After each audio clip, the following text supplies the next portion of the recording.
హరిపాదం అడుగున గంగా కలిపాపం తను కడగంగా హరిపాదం అడుగున గంగా కలిపాపం తను కడగంగా వ్యాసం ఇతిహాసం ఆ వ్యాసుడు ప్రవచించంగా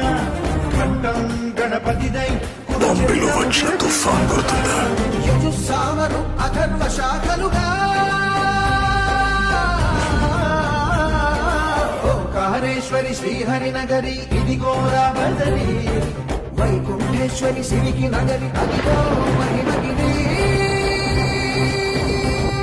ఈ కొండపై పాకండగా ఆ విష్ణు పాదమే వెలసింది వేదాలనే విభజించిన శ్రీ వ్యాసపీఠమై విరిసింది